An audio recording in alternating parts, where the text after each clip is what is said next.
Yoga has always seemed a strange thing to me. On a surface level, it appears to be a relatively simple and accessible form of exercise, yet it comes bundled with a spirituality that has never found a place in my Western secular life.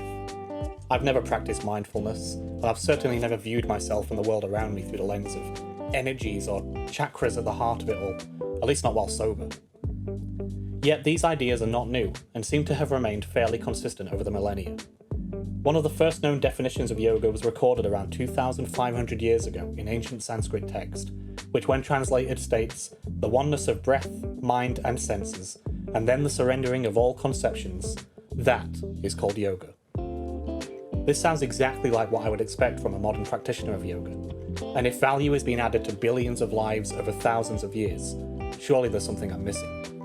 My first plan was to try emulate what I feel most would do, and I turned to YouTube to try find a beginner-friendly tutorial.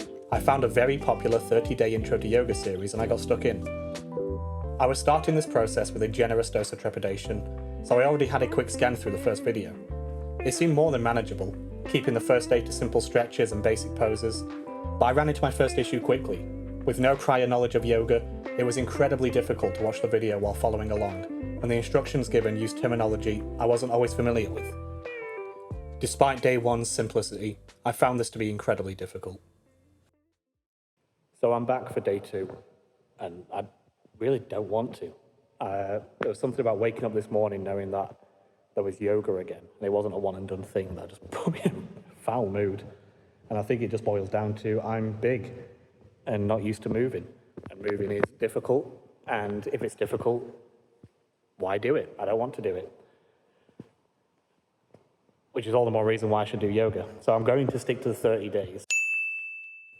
Clearly I wasn't going into day two with the best mindset, and the day was doomed from the start.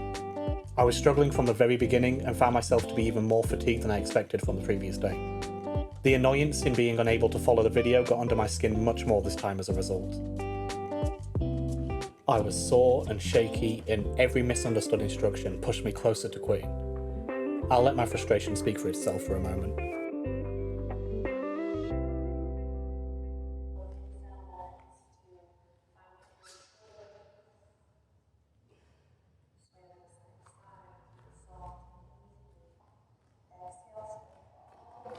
Fucking hell.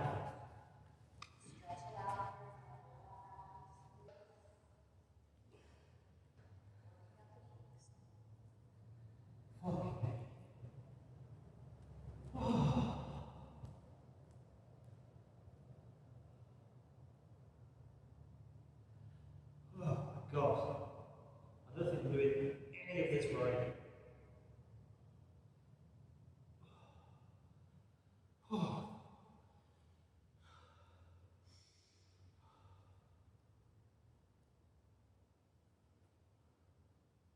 She's going so fast.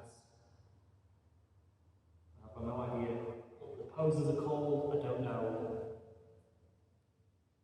half what she's saying.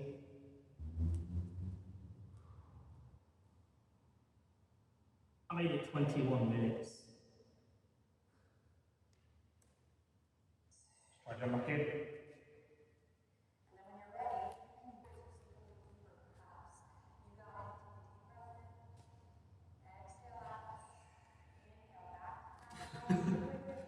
Fuck.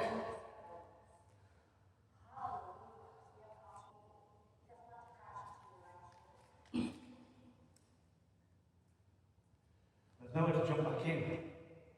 By the time I'm looking at what one pose is, she's moved to another one. Okay.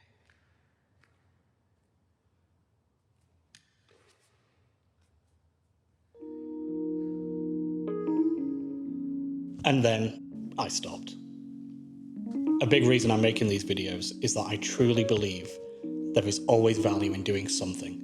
It doesn't matter if you have any natural aptitude, it doesn't matter if you have any lofty goals, it doesn't even matter if anyone's going to be impressed. Discovery comes from doing, and there is never a downside to broadening your horizons, trying something new, and learning something about yourself. And yet, despite believing this, I still stopped. It should be no surprise that I wasn't very good at yoga. There was no expectation for me to be very good at yoga. the only way I would get good at something like yoga is to do it. And yet, after just 2 days of trying, I was frustrated and dejected, and I really wanted to quit, and for a long time, I did. Now, obviously, it goes without saying that someone my shape and size would struggle more with something physical, but that was never the problem. How many of you have tried to learn an instrument and gave up because you weren't very good? Or taken up a new craft and after making one thing was ashamed at how amateur it looked and never made a second? Or took over 6 months to make an incredibly simple YouTube video just because things got a little bit difficult? And I know for a fact that if anyone approached me, and likely any of you, and expressed sort of disappointment at not being a natural and not getting something first try, no matter what that was, you'd encourage them. You'd say, well, yeah, you're new. You'd tell them it's a learning process and to keep trying, and if you enjoy it, the talent and the skill will come later. And even if it doesn't, so what? Who's it for? I know I definitely get caught in the mental block of trying to find perfection too soon. And all it really helps you do is stop before you start. Everyone I look up to creatively has endless stories of failure and struggle, and those stories do not end just because they found success. It's part of a process. It's how you get good at things, and the same is true for everyone trying anything. So with that in mind, and fully acknowledging the risk of looking atrocious on camera doing yoga and making a pretty standard amateur video, I licked my wounds and I tried again.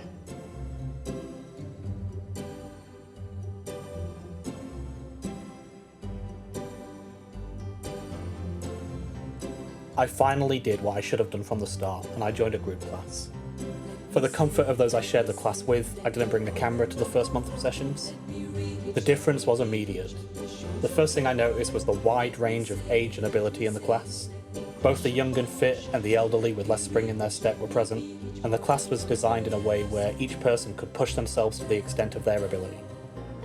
Having an actual instructor in the room allowed for extra input if it was clear you didn't understand a direction, so there was no frustration in not understanding.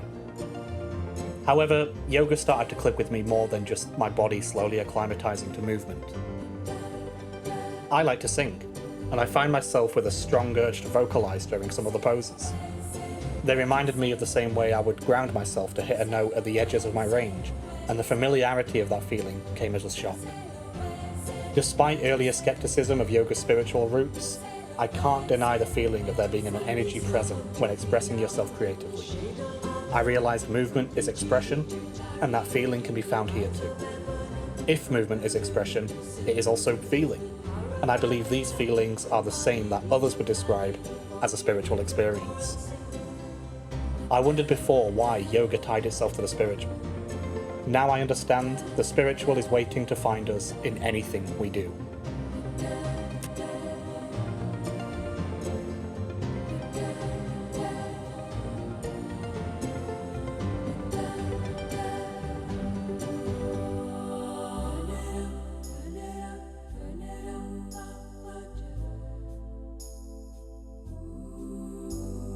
Thank you so much for watching my video.